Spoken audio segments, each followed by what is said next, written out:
So this is why I got really excited when we first met, because I just thought, oh, this is my kind of language. Yeah. This is my kind of vibe.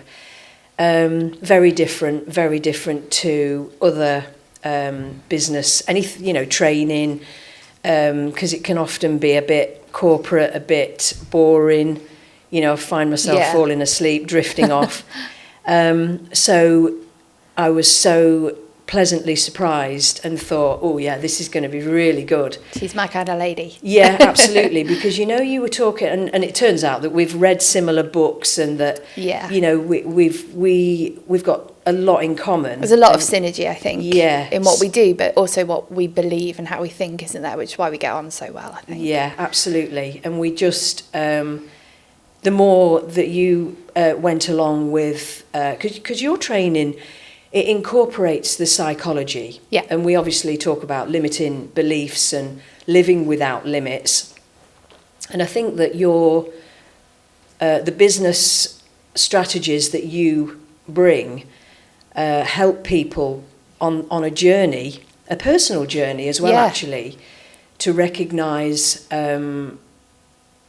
who they are. Yeah, absolutely. Really important, their and the integrity and what's important for them and stuff like that. So it was like, oh yeah, and so I'm so excited to talk to you on the podcast today. Thank you for having me. I'm so excited to be here. But I'm interested in how did it all start for you? What made you think this is something that I can really? Yeah. Because it comes from a place within you. Yeah. You can just when you meet somebody and they're doing stuff and you just know it's coming from a place within them. Yeah.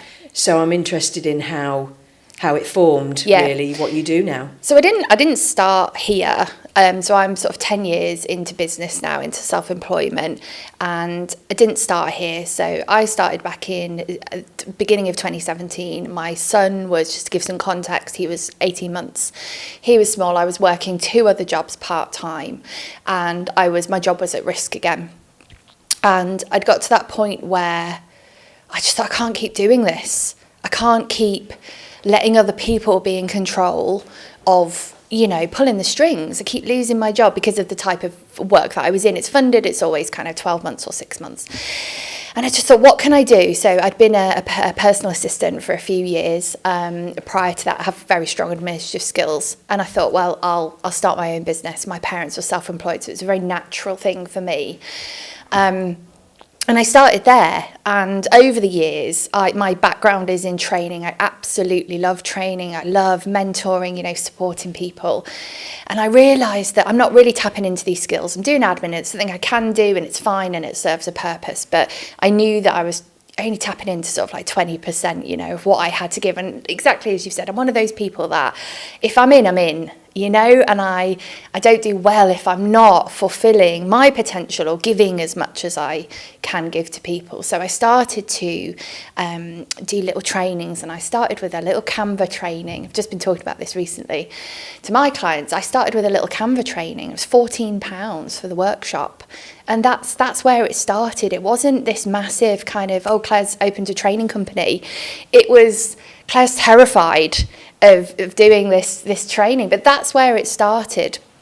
And as my confidence grew in delivering the training, I saw how much impact it was having. It was sort of a catalyst for me, because as a virtual assistant and doing admin and doing projects for things, I was doing it for them. And I realised I get a huge amount more joy and fulfilment from empowering people to learn the skills for themselves rather than doing it for them. And once I realised that, everything sort of changed. So I just grew my confidence with the training, and then coaching and mentoring kind of came very naturally as part of that. And then, in 2023, I decided to formalise it, and I opened the Skills Blueprint, which is my training company, which is kind of where we are now. I still have my coaching and mentoring business and a few other kind of things going on, real entrepreneurial spirit. But that's kind of where we are and where it started. And, the Skills Blueprint is how we met, because I came and joined the course. And there is like I say, a very different feel to it, where you're not only teaching valuable skills and strategies, but also, like I say, that journey to uncover, get past limiting beliefs as well. Yeah. And I'm just wondering what you had to let go of. What was difficult for you along the way? Because we know as self-employed, it's scary. It's scary at times. Yeah, it's a ride. And we go through self-doubt and all those types of things. So what were the challenges? What was the real, oh my God, what am I doing here? I could probably sit here all week, and talk about the challenges, because running a business is hard. And it's not just hard in terms of the logistics and the strategic part. It is hard in terms of the growing that we have to do as people, as human beings, as women. So there was a lot. I think in the early days, it was that just not knowing what I was doing at all.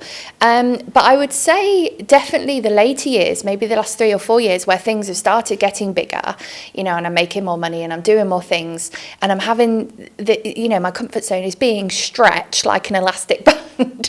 That's when I've really had to kind of sit and think about, okay, well, what do I need to work on here? Because actually I know what I'm doing strategically.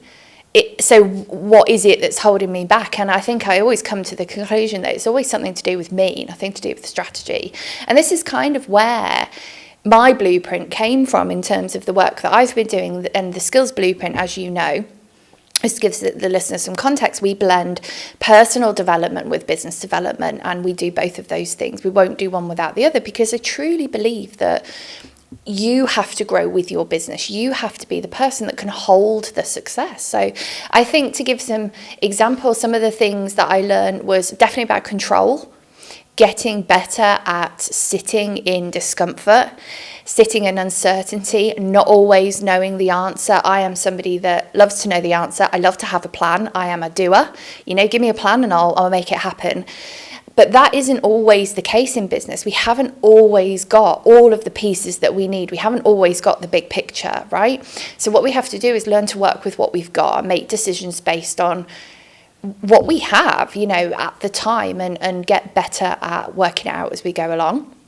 I think something I've also learned is that I think we spend a lot of time and energy trying to control things that are outside of our parameters of control, and we spend all our energy trying to get control of the situation, whereas actually we need to put our energy into getting better at being okay with being out of control. So that's definitely something I've learned, is, I guess you can call it kind of trusting the process, right? Is just taking action regardless is definitely a big thing. I think personally, the work that I've had to do on myself in terms of my self-awareness about who I am as a human has been huge. I've always been interested in personality profiling and that kind of work.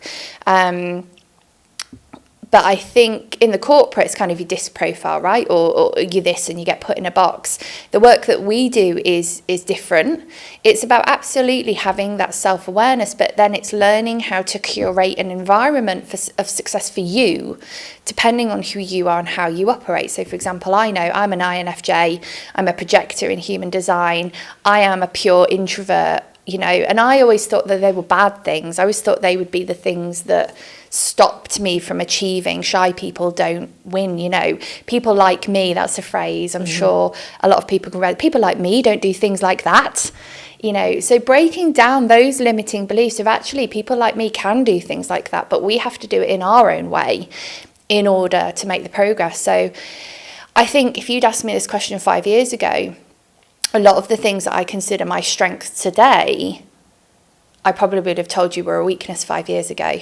But actually reframing them and becoming more self-aware of how I work, and learning how to leverage that for success has definitely been a massive turning point for me. So I'd say self-awareness is a big, do the work. Do the work. And it's uncomfortable at times, right? But get the right support, do the work, because that is the key to your success, not a strategy. It's not on a Google Doc. Yeah. It's in you. Yeah. And you don't, just to add to this, you don't have to become the person. You are the person already. You don't have to become anybody new. But what you have to do is become a more fully expressed version of who you already are. And that comes to ownership. That comes to self-belief. So yeah, I think that's why we incorporate a lot of that work. I love that. Into the skills blueprint and the business of you, which is, an extension of that work with the podcast and the book and everything. It's because it is the business of you. Yeah. I love that. Preach it, girl. Yeah, I get my TED talk. Get on. Give me a stage. I love that. It's because that is so true, isn't it? And that is a huge factor in what holds us back. That the stuff that we feel are not good enough, that they're, that comparison culture, people like me can't do this. Yeah. And we want to keep that part of ourselves hidden. Yep. And I think that this is part of the uncomfortable bit that you're talking about, because it's so uncertain. Yeah. And we are going to gravitate towards, we want certainty. Safety. Yeah, safety. We want safety. We want to control whatever we can. Yeah. But actually, this journey that you take people on, there's no certainty in it. In fact, it's about looking at, and when our business and when whatever we do is born out of that place of what we perceive as our faults, our imperfections, I think the best stuff is born out of that. 100%. Because people relate to you. Yeah. And it's why I related to you so much. Because, I think we all experience this kind of thing in different ways. Yeah. Where we have to look at ourselves, which is sometimes difficult as well. You have to hold that mirror up sometimes. Yeah, and sort of look at, it's part of why we do what we do as well. Yeah. Because we know what it feels like. And I share a lot of my messy middle. And I'm really proud of that, because I think there's quite a toxic culture and narrative, especially for online businesses, people kind of growing businesses in on Instagram or Facebook, of we're just fed headlines and people only share the wins, but it's only 2% of what's really going on. And I'm a very pragmatic person, and I want to be part of removing the shame, especially for women, the shame and the guilt around it not working. And actually celebrating the trying. So just to, this story about the handbags, I'll share this quickly, because people love this story of, I love handbags. They don't have to be designer handbags. I love quirky handbags, and I love what I love. So every time that over the last 8 years that I've launched a program or a course or a membership or a mastermind, anything like that, I've always bought myself a handbag. But I buy the handbag before I do it. So I don't wait for the result. I don't say I'm going to have the handbag if I get 10 people in or if I sell 20 of them. I get the handbag regardless, because what I am embedding the belief into myself is that I'm rewarding the effort, not the outcome. And if we can get better at doing that, that's something I want to model to my son. Not being afraid to try. Right? And if we reward the trying, we're conditioning ourselves to be more courageous, because what we're not doing is rewarding, well, this only was deemed successful, or I'm only valuable, or I'm only good at what I do if it works.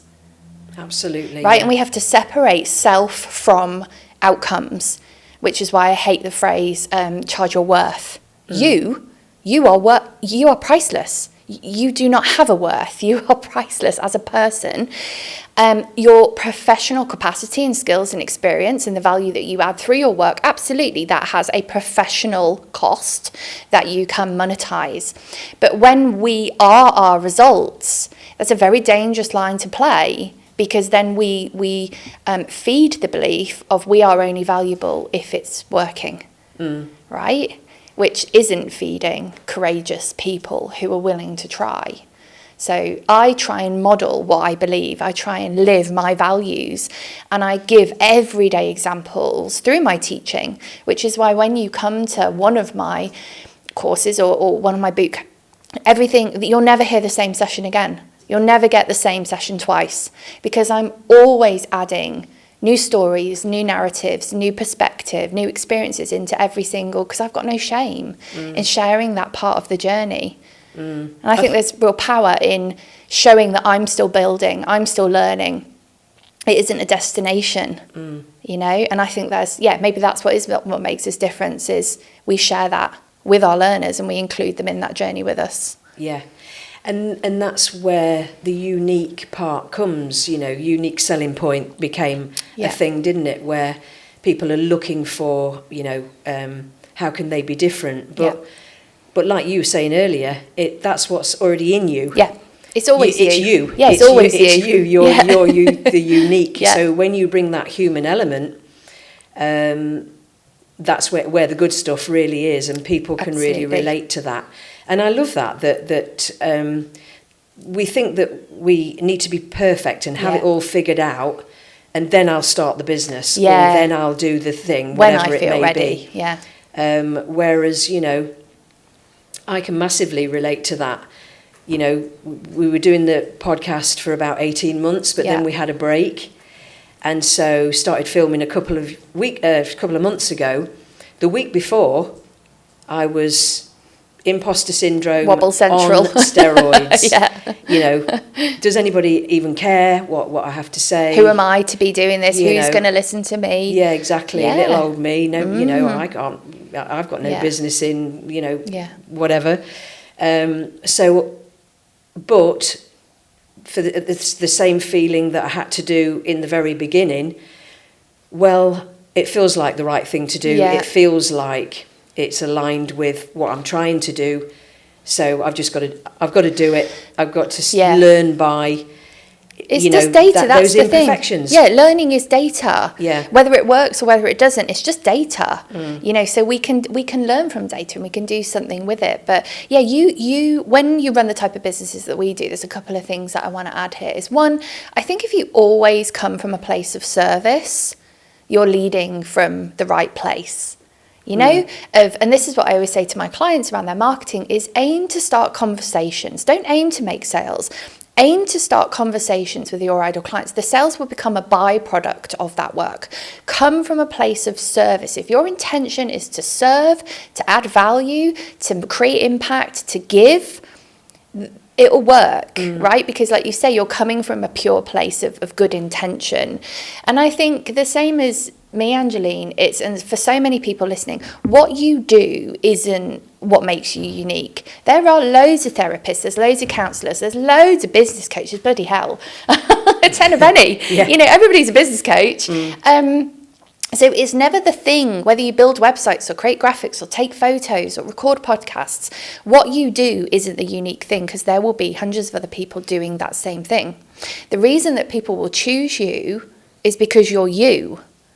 It'll be the way. So the reason that we've got a wait list of 50 people for our boot camps is because people love the way I use storytelling. People love the way I explain things. I use analogies. My analogies. I'm a very picture person. And I get embarrassed by those sometimes. And I think, God, that's such a silly way of looking at it. But then somebody will say to me, God, I've never had that explained to me like that before. I can't tell you how many ideal client workshops I've sat through, and I've sat through this today and taken more away from it than I have in the last 5 years. So I think when we remember those things, it's not about us. We are not our ideal clients. So that comes back to come back from a place of service. If you know you have value to add and give to people, and you lead with that, exactly, it's coming from that pure place, which is always a good thing. It's always going to create a ripple effect, I think. Absolutely. Yeah. Integrity-based power. Yes. That's in us, isn't it? Absolutely. Where, you know, you and I have had this discussion, where that's such an important part of the process, to embrace every part of ourselves, even the bits that we'd rather not admit. The crispy bits, the edgy bits, they're often... go ahead, sorry. They're often the bits that make us the most interesting, right? Absolutely, yeah. The things that we're often the most embarrassed about, or we feel are the weirdest bits about us, are often the bits that they're their favourite bits about us. Yeah. You know? It's brilliant. I really do love the work that you do, and I do think that it's unique. It's not something that I've experienced, you know, in the training sessions that I've attended, in working in the NHS and that kind of thing. So, you know, and I hear the testimonials, and I read a few of the, you know, and it's life-changing for women in particular, you know, that seem to be drawn to you, because I guess they relate to you. Yeah. You know, people saying the same things, that you've helped them gain that confidence and gain that identity, quieten down the noise of what other people are telling us that we should be doing, or that we should be good at, or should is a very dangerous word, isn't it? You know, and I think that that's an important part of your work as well.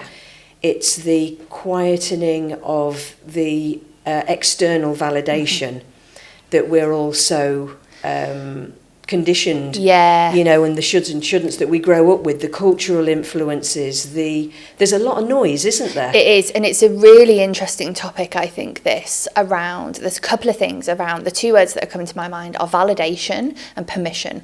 And I think, it is a big part of my work, is supporting people to be able to give that to themselves, because I love being validated. I get such a buzz from people saying, God, Claire, you're amazing, like this was brilliant, that was brilliant, and I love this. I love it, you know, and validation is good. However, some days in business in particularly, but in life in general, there's no one else there. It's quiet. And those are the times that are the hardest, because if there is no internal validation there, it's very hard to create movement or momentum from that. So, be validated by other people, but also learn to validate yourself.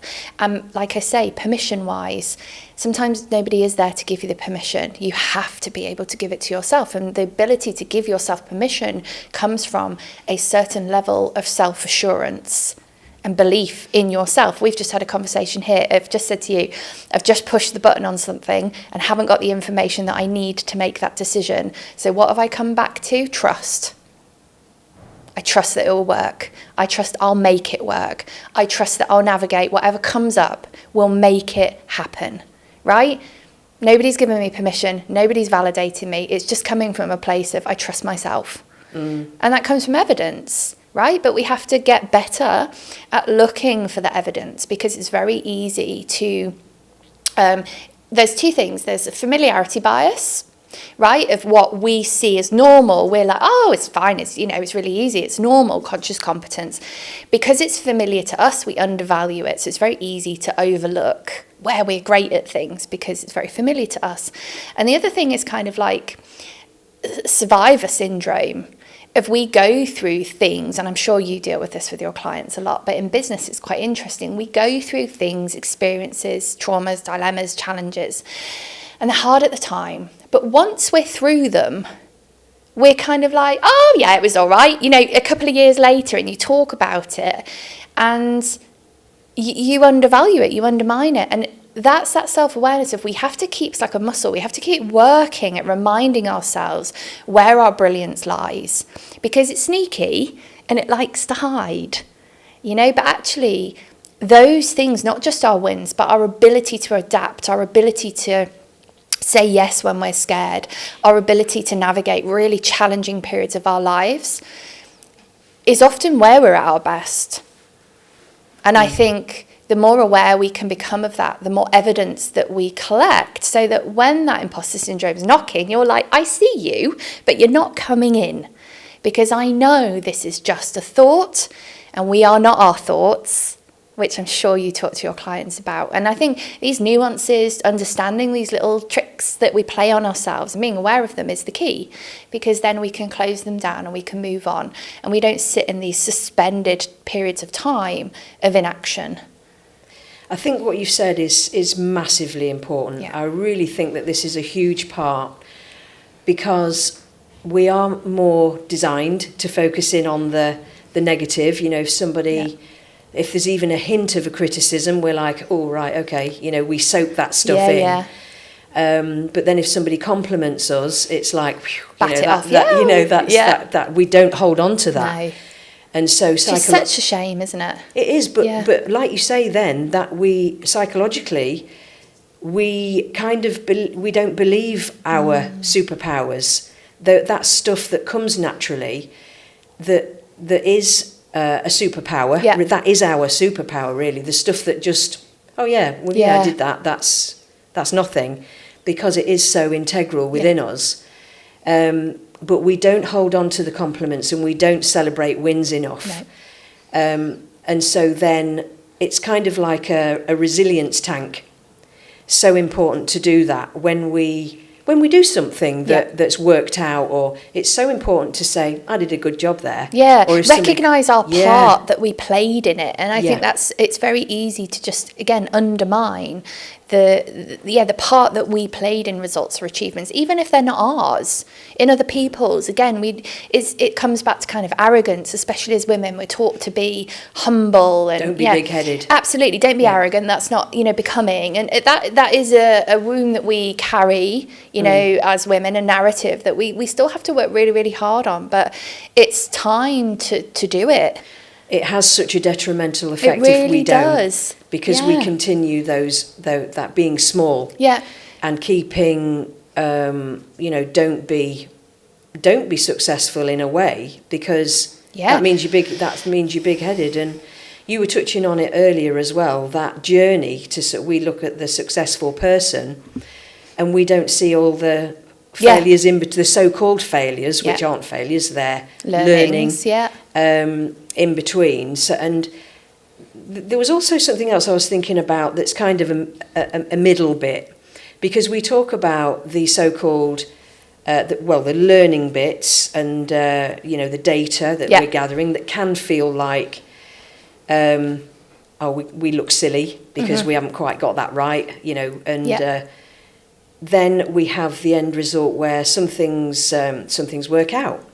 So that's great. But then we have the in-between bit where there's nothing. The days where nothing's happening and you don't really know what to do next. Yeah. And that's really uncomfortable. Yeah. For women, I think for women in business, or anybody in business for that matter, who we're usually good at working hard. Yeah. And there's a really uncomfortable bit sometimes where we have to step back a little bit and say, right, okay, I need to wait and get some clarity on what that middle bit is quite uncomfortable, isn't it? This is a really... Sit on my hands. This is a really juicy topic. Really, I think we could have a whole podcast literally just on that sentence, Angeline. But I actually had this conversation with somebody the other day about finding it hard to rest, finding it hard to slow down. And it's such a big topic. But what I said to her, which it kind of stopped her in her tracks, and she kind of looked at me and went, I'd never thought of it like this. She said, I find it really hard to rest. And I said, okay, well, it's really important for us to look at why that is, what narratives you have around what rest means to you. And I said, maybe the problem or the challenge for you is that to you, the opposite of busy isn't rest. The opposite of busy is lazy. And she went, right? And we have such a visceral reaction to the word lazy, especially as women. Oh, God, no. I do not want to be labelled lazy. I'm bad. Lazy people are bad people. They are not worthwhile people. They are not people that contribute, right? Mm-hmm. So it's like this, if I'm busy and I am, even if I'm not being particularly productive, it's not achieving anything. I'm just pedaling. If I'm busy, I'm not lazy. Right? So this is where, again, that self-awareness of we have to catch these loops, habit loops, behavioural loops that we see ourselves in, whereas actually they don't serve us at all. And they're beliefs that maybe we've carried since childhood, or maybe they're not even our beliefs at all. They're a belief that somebody's given to us, and they're like, here, have this. This is what I believe, you have it too. Right? So, I think there is real power in rest and recuperation, and there's real power in intentionality, and busy doesn't always mean productive. We know this. Are you hardworking or are you working hard? Lots of nuance in it, but I think we think that if we're busy and we're doing something, we're achieving, when actually, like you said, we can often just be wasting energy. And sometimes the best thing is to stop, and is to reflect, and is to take stock. And that takes courage, because I think there's this underlying belief that if we stop, it's going to be very, very hard to get going again. This episode is sponsored by me.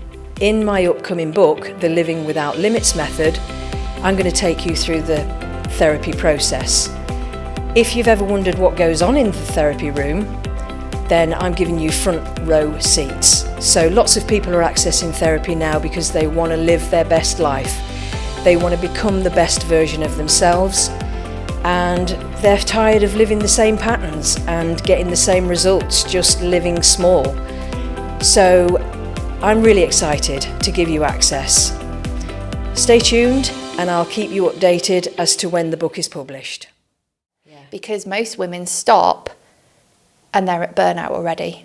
They're already there. So when they stop, they do hit a wall and they do crash and burn, and it does take them a while to get back up. So we need to learn to stop way before that happens. But we can only do that when we recognise when we are stuck in these behavioural loops, or we're stuck in this behaviour of, you know, almost chaotic energy, almost kind of panicked energy, right?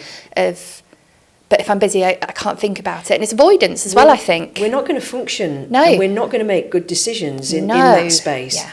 And I think that's hugely important, that if we don't use that middle bit that's really uncomfortable for rest and step back, take a breath, and I can feel it. I get aware of that stage where I can feel it, that I'm trying to think of something. Okay, what do I need to do next? What's the next right thing to do? Yeah. And I can feel it. I feel revved up is the best way I can describe it. And I've experienced burnout a couple of times, because for this very reason. So then I know, right, I don't care what time of day it is, I'm switching off. Yeah. And I'll either, it depends on the day, but I might go to a coffee shop. Yeah. And just I'll just sit in and have a coffee with no intention whatsoever to work. And then I'll sit for half an hour, and then it will be like, oh, right, that's it. Yeah, you've created space. Because my brain can now work. Why do we have our best ideas in the shower, walking the dog, not sat at our desk because we're desperately, I need an idea. Creativity doesn't work like that. It isn't a switch, and it backs off when there's noise, when we're busy. We can't be creative in that space. If you even think about basics like Maslow's hierarchy of needs, right? Self-actualization is the tiniest little triangle right at the top. Yeah. When we're in that best place of vision, futurescaping, unless all of our other needs and our basic needs are met, we can't get there. But we want to be in this tiny triangle all the time. And we're ignoring the fact that we haven't had a drink of water today, or we haven't eaten, or we haven't exercised, or we haven't left the house for 3 days, we haven't had any fresh air. We haven't taken a deep breath that reaches our tummies. So let's just, for listeners, Maslow's hierarchy of needs is fantastic. It's a great reference point for if we are feeling a bit revved up or frazzled, or it's a great reference point to look at on a weekly basis, actually. Yeah, it's just a good, simple resource. Explain a little bit about what that is. So I can't remember all of the layers, but basically Maslow's hierarchy of needs is that as people, we need to meet these needs in order. And self-actualization is this tiny little triangle at the top of the pyramid. And self-actualization is, when we are at our optimal, when we are absolutely reaching our potential, we are aspirational, we are futurescaping, we are creative, we are in this state of flow. I talk about flow a lot in my work. We're in this kind of sweet spot, right, as a human being.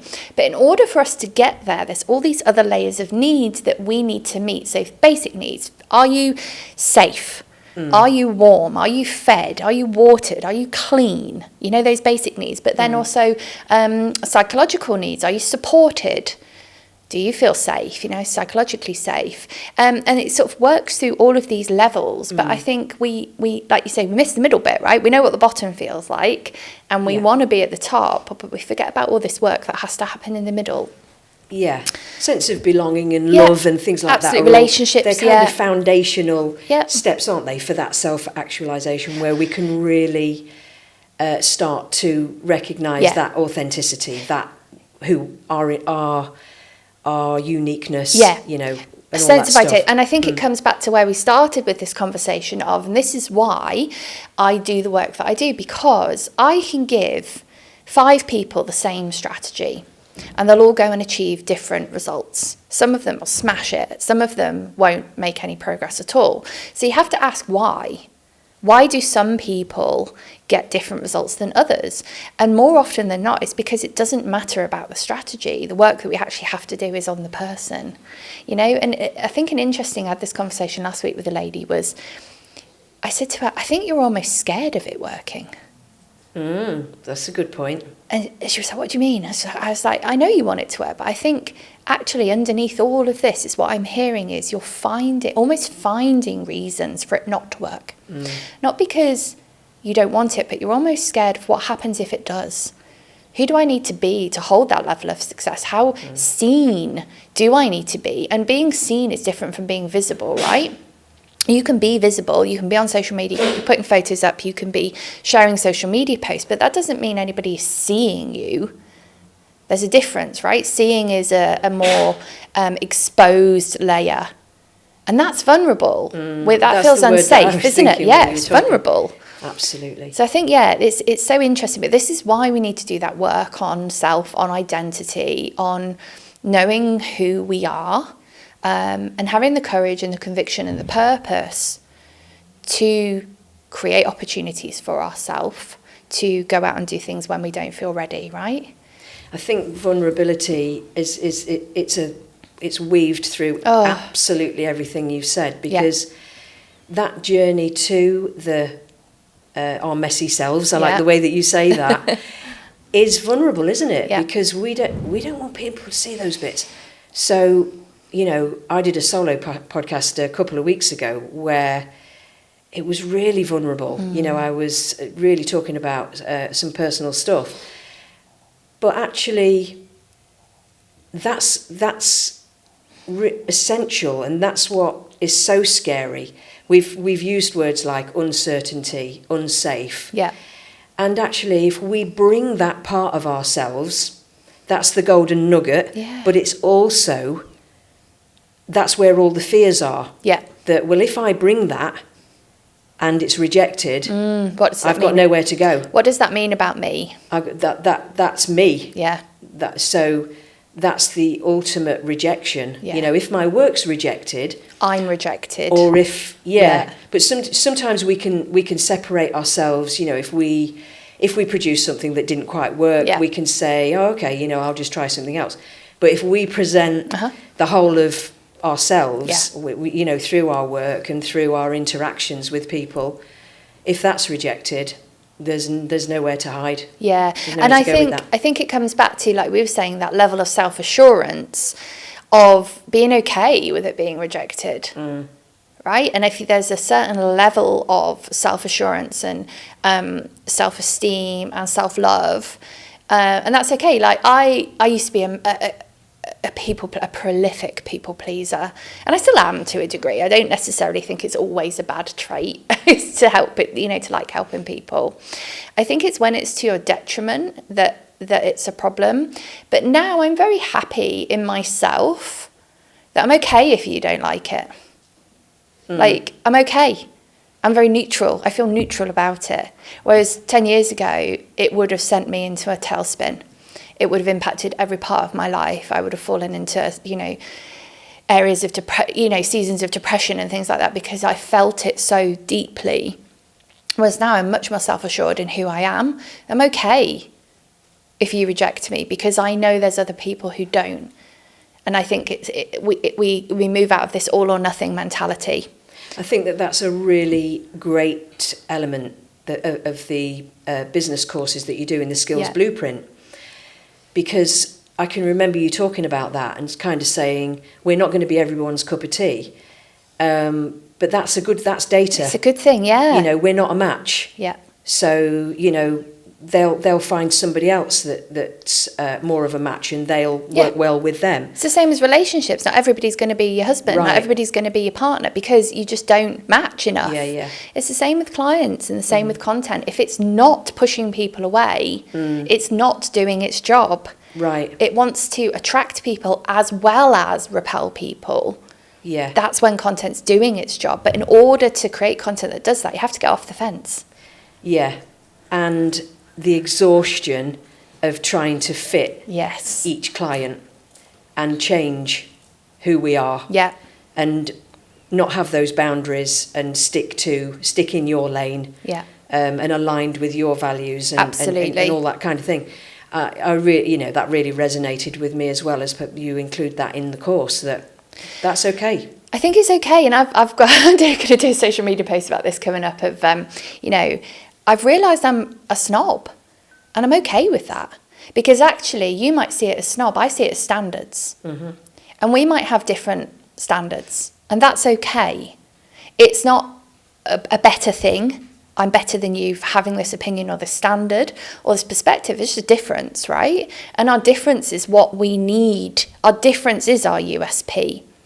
And I think that's the difference between confidence and arrogance. Of you can use your perspective or your standards or your opinions and tell people about those in order to attract people. When you start doing it to tread on other people in order to lift yourself up, that's a different thing. So I think it's about really tapping into and understanding, like, what do you think and what do you believe and why? And you need to, with conviction, be able to explain why you believe that thing, or why you think in that way, or where that perspective comes from. And I had this experience a couple of weeks ago with a lady who does similar to work to me, and I heard her say something, and I really fundamentally disagreed with her. But it's okay. Neither of us had to be right or wrong. The clients that want to do work in that way will work with her. The clients that don't resonate with that will come and work with me. And that's okay. I think that's the thing, is it just is. We put so much meaning of, like, well, what does that mean? You know, it just gets to be. And that comes back to trusting in your own value. Absolutely. That it's not, you know, that... And it's the same with in therapy with some clients. Some are more analytical than others. Some are more black and white thinking. Some are more emotionally. They use more emotional language. And so it's a similar thing, that not every therapist or coach is going to match everyone. Absolutely. And that's such a huge part of this process, I think, because, and you talk about this, like I say, we spend too much energy worrying about, oh, they didn't like me, or they didn't quite, no, that didn't feel good, we didn't connect, or whatever it may be. We waste a lot of energy on that, don't we? So much. Yeah.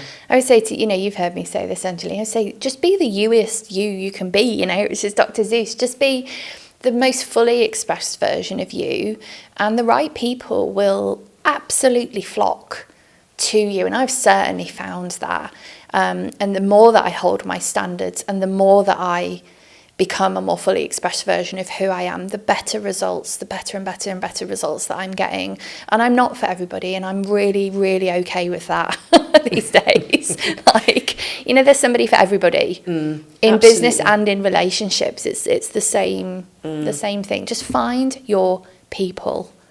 What has been a standout moment for you where you felt really good and you sort of thought, yeah, you know, this is my lane. This is what I'm supposed to be doing? I think probably bringing the Skills Blueprint to life was a really big moment for me. You know, I wasn't new to business. I'd been running a business for 7.5 years, but I just always felt like there was more. I just, you know, I was fine and I was successful, you know, on paper. I'd hit the 5K months and my life was great, and I could have been, you know, I could have been okay with stopping there. But I just knew that I didn't want my business to exist on Instagram. I didn't want to be a coach that wrote Canva courses, you know. I just knew that I had this depth that I wanted to share. And the Skills Blueprint came about a bit sort of unpredictably, really. It came by a chance that I took. And I put a bid in for a funded learning contract of about £60,000 with no logo, no website, nothing. I had nothing. The Skills Blueprint literally was just a UTR number on a piece of HMRC paper. You know, that's how much the business exists. So on paper, that opportunity shouldn't have been there for me. But I led with such conviction that I could do it, and gave such evidence that I could, that they gave me an opportunity. And that was the catalyst of where we are now. You know, we've just completed our first year, and the impact that we've made, and the reputation that we're building, and the opportunities that are coming, all stemmed from me sitting in my little office going, I can do this. I can do this. And if I don't try, I'll never know. And I say it to my clients all the time. If you don't try, it's always a no. I say it to my son, my 11-year-old son. Like, if you don't try, it's definitely a no. I love that. You know, give it an opportunity to be a yes. Even if it's a 1% opportunity. Yeah, that gives me goosebumps. Put your hat in the ring. I really resonate with that, because I know exactly what you're talking about there. And it was the same for me, and I think a lot of people will relate to that, because, you know, I could bob along happily with my little therapy practice, and it ticks along, it's great. You know, I could have quite an easy life, actually. Yeah. But come to the point. Well, I do. Yeah. But it, you know, at the start of the podcast, and wanting to reach more people and things like that, it is a knowing. And it's something that won't leave you alone. I think it's purpose. This is what I've realised over the last couple of months. It won't leave you alone. No.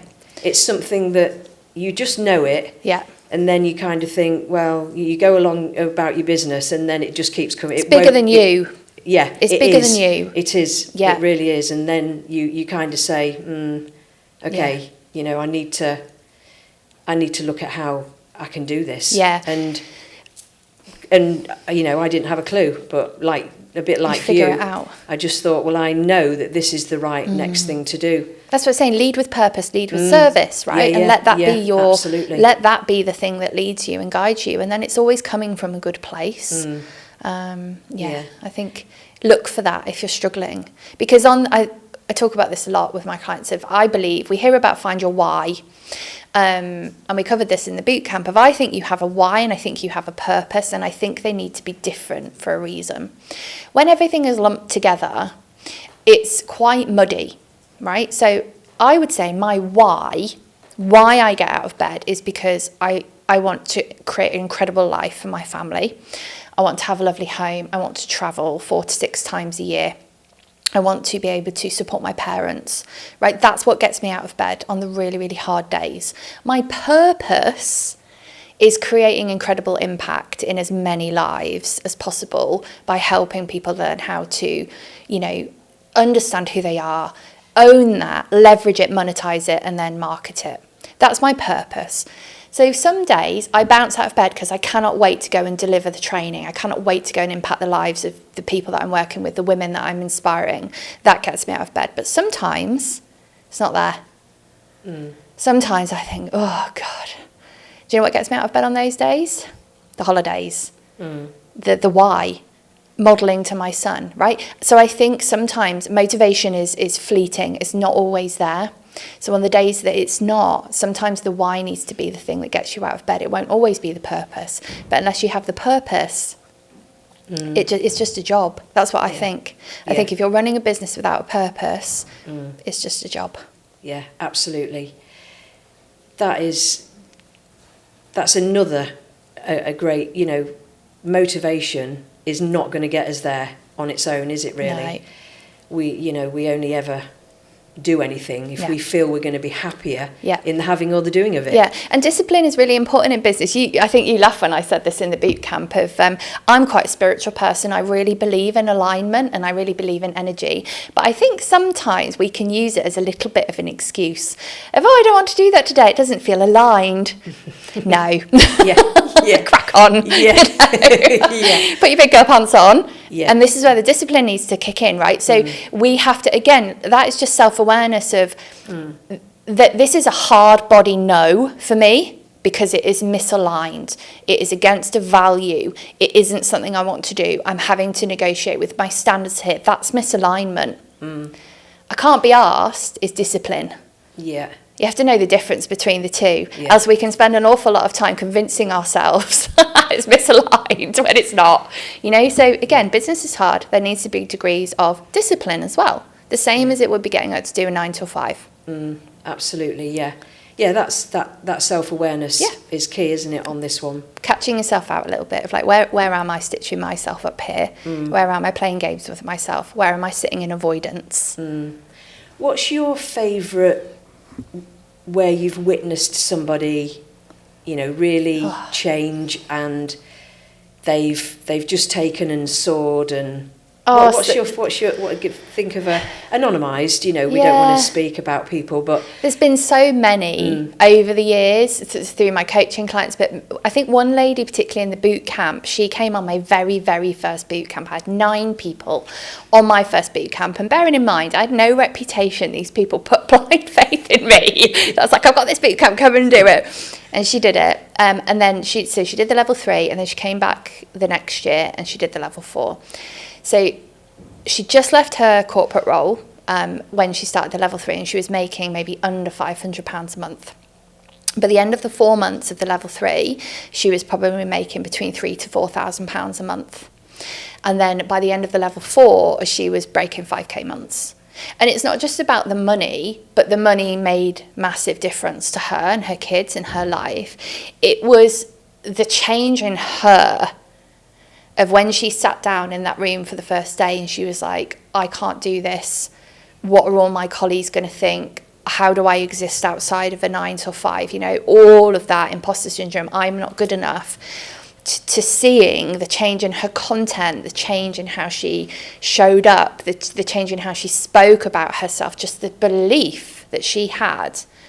That's the work for me. The sales, the money, the success, it's all a byproduct of that work. That sounds amazing. That's living without limits, isn't absolutely, it? Getting rid absolutely. of all those maybe cultural messages, the messages that women receive. And it goes way outside of just her business. And that's why I love this work. Is 100% I want you to grow your business, but actually I just want you to be a much happier, a self-embodied person. A more fulfilled person, because actually my big ripple effect of that, and I think about my son, is I get up every day to lead by example because I'm his model. He, I've got a son, I haven't got a daughter, but he might grow up and have a daughter, and I want his memories and interpretation and modelling of how women operate to be me. To then pass it of, well, your grandma, or, I've always said my biggest success is him to say to somebody like, God, my mum was a badass. Like, she ran 2 businesses, she did her masters, but she was still at Schoolgate every day. Like that gets me out of bed every morning. So I think, it's bigger than just a business, because if we're creating happier people, that is having a ripple effect on relationships, our next generation coming through, seeing people, women leading differently, believing in themselves differently. That's impact. That's bigger than me. Absolutely. Why wouldn't we be a part of that? That's legacy, isn't it? Absolutely. Which I know we share a lot of passion around. This is why we do things like this. For sure. And that seems like, or sounds like, quite a dramatic process for this lady, actually, within the space of months. Because I guess the other thing to say is, for some people it's going to take a little bit longer. Absolutely. And the fact that that women put a lot of pressure on themselves anyway. So we need to take care of ourselves as well through Absolutely. this process, don't we? It needs to be sustainable. And realistic, and, for us to have the days where actually it's okay. I need an easier week this week. Yeah. And sometimes that's harder to do because then we feel like we're not doing enough and we're failing. And comes back to the permission, doesn't it? Yeah, what we were talking about earlier. So I guess, everybody's going to have their own journey with this, and it's not an easy journey. No. It's the road less travelled, isn't it? And it's not a destination either. It can sometimes feel different. Yeah. To these unique ideas. When I was starting these new branches to my business, nobody else was kind of saying, or I wasn't seeing anybody else doing it. Yeah. With a couple of things similar, don't get me wrong, but there was nobody else to say, yeah, that's a great idea. It's that I love that format isn't tried and tested. Because you're a change maker. Yeah, well, to me it was people need this. People are going to engage with this, and they need it because I would have needed it. And I think about the people that have influenced me, and I know that we've read similar books, and people like Oprah and Brené Brown, and an important part of this process as well is to get that support through this journey. Absolutely. Through your boot camps, you're that support there, and learning these new ways, and also get yourself around supportive people. Absolutely. People that are going to say, you can do it. Yeah. That even though it seems out of reach, or, why are you thinking you can do that? We do enough of that to ourselves. We need the cheerleader, we need people who have our best interest at heart, and listening to those positive people that are part of this movement. Actually, there's a global movement. I feel people who get it. Yeah, and they're Louise Hay, the queen of affirmations. Love Louise Hay, and Wayne Dyer. All these people have kind of had a massive influence on me.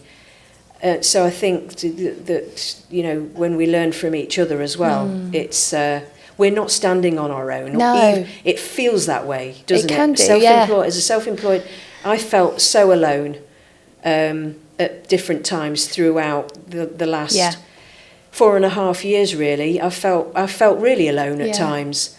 Not so much now because I've got the lovely production team here that are on and this the collective journey. And since meeting you as well, I don't, and the Blueprint Collective, which are now a group of women who we keep coming back for more, don't we? Yeah, absolutely.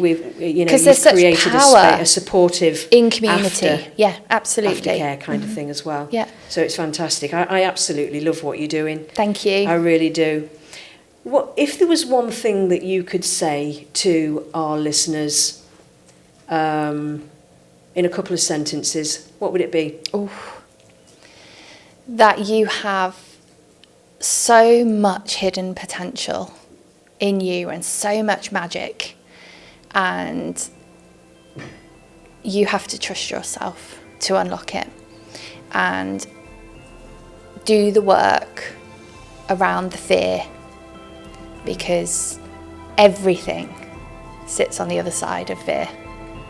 Growth is uncomfortable for a reason, because transformation lives on the other side of it, right? Everything sits, and you will always meet edges in life, in business. You'll never ever get to the point where you won't be uncomfortable, but learn to embrace it and try and enjoy the ride.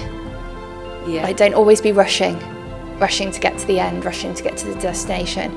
Try and find joy in every day. That's what I'd love say. That. Fantastic. I knew I'd love this conversation. Thank you so much. Thank you for having me. Talking to You're me so today welcome. and talking to our listeners. I think that people are going to really engage with this episode, and I hope so. I just look forward to our continued relationship. Really, you're such a great influence, and I just love what you're doing. Thank you so much. I'm so glad to have met you. Really, me too. I feel like it's just the beginning.